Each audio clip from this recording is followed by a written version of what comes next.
This is 1224 Towncrest Drive, number 3, New Lenox, Illinois. My mom's lived here for 23 years. They moved in here right before my sister Megan was born. So me and Megan have lived here all of our lives. She's 23 now and I'm 19. There's a lot of memories here, good and bad, but it's where we grew up. There's more trouble than happiness in the house. Whenever I see my mom, I give her a hug and I say I love you and I miss you. I need to start taking care of myself and looking out for myself. My mom was my person. She was the person who took care of us. She was the person who provided for us. You know, I always liked Christmas. Christmas was always fun to me with all you guys coming out in your pajamas and, you know, opening up presents. So every Christmas was fun, having the whole family together. It's important to me. We all got around the Christmas tree. We started opening presents. It goes youngest to oldest. So I open one present, and then Megan opens one present, and that's how we usually go around and around until we're all done. It's not a Christmas where everyone goes run downstairs and rips open everything. Everybody opens their gift, and we go, oh, nice. My favorite Christmas there? Probably I would say the Christmas where you got the Barbie car. Because like I didn't even know you were getting that, and like all of a sudden I go into the kitchen and it's already built right there in like in our little kitchen, and I was like, what? I've always wanted one.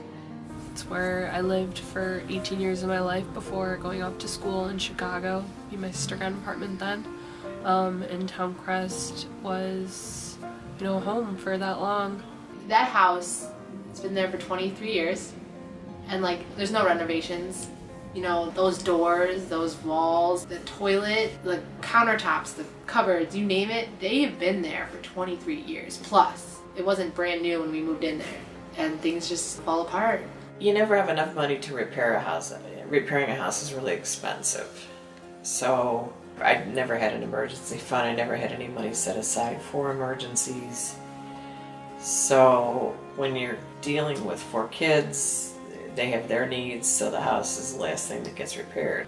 When we moved in here, there was water damage already from the people that lived previously to ours. Between the tub overflowing and the toilet overflowing, it's gotten gradually worse. And obviously these cabinets are totally gone. It has to be totally ripped off again from the water damage, and it just crumbled away because the wood is so old. You can even see how it's crinkled up. And it's totally ruined the top of our dishwasher. Again, that's just all water damage. To replace the cabinets, I did have somebody come in here and tell me, and it would have cost $10,000 to replace the cabinets, and I just don't have that kind of money. Here is, we put an air conditioner in the upstairs bedroom, and I put it in.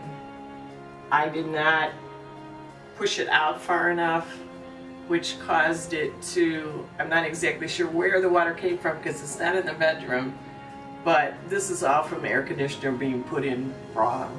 The patio over the years is, we've had the carpet changed a couple times. Each time it's cost about $700 to $800. As you can see, there's moss growing. It started over in our neighbors and it's come over across to us. And it's just getting worse and worse, and of course the whole thing needs to be replaced. But again, it's $700 to $800, and I don't have it. My mom's always been quiet about money. She was the mom who gave us everything. If I wanted that dancing penguin, I got the dancing penguin. It was whatever we wanted is whatever we got. As a single parent, you have to do a lot of different things, and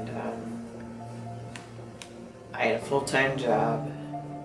I had kids in sports, so it was just much easier if they needed something just to give it to them, as opposed to saying no, we can't afford it, or things like that. I never wanted to say that to my kids that we couldn't afford it. It was rough growing up there just because of money issues. We would not have electricity on for several days, or we wouldn't have television, so we lived without it. It wasn't that bad.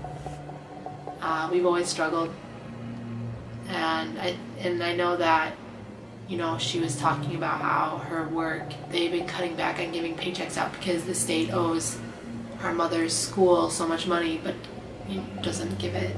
I'm the Director of Education Services at St. Clotilda's of Illinois, which is a nonprofit agency.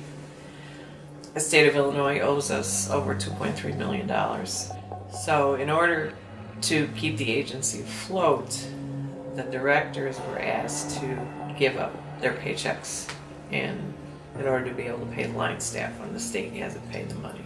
And so none of us like doing it, but it's something you have to do.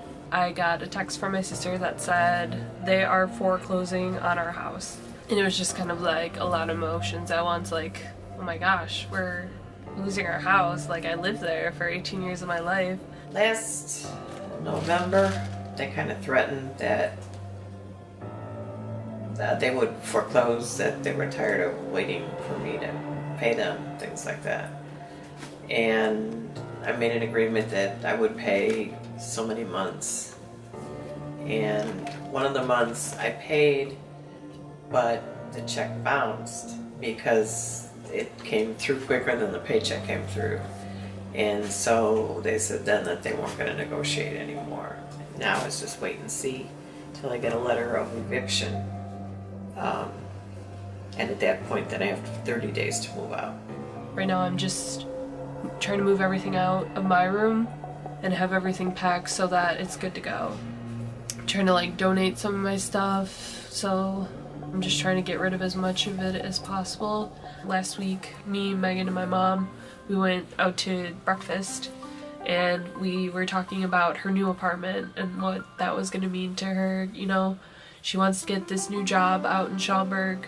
She's hoping to hear about it within the next couple of weeks. Actually, I'm kind of looking forward to moving out and starting a new life someplace else and maybe a new job. And I've looked and found some nice apartments, but you know, they get sold, so others come along. So I'll know it when I see it. It could be a townhouse, could be a one-story apartment. It just kind of depends.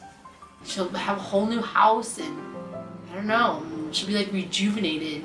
I think it will be better for her because she's, you know, starting her new life. Right now, for the first time in all the years that I can remember, I pay all my bills with one paycheck. I learned that, you know, you gotta pay your bills on time. I think that now, me and you both, we pay our bills way before they're due. I always thought like Towncrest was home. Towncrest was home. 1224, number 3, that was home. And, you know, not having Christmas there, it doesn't really matter. Home is like, you know, where your family is.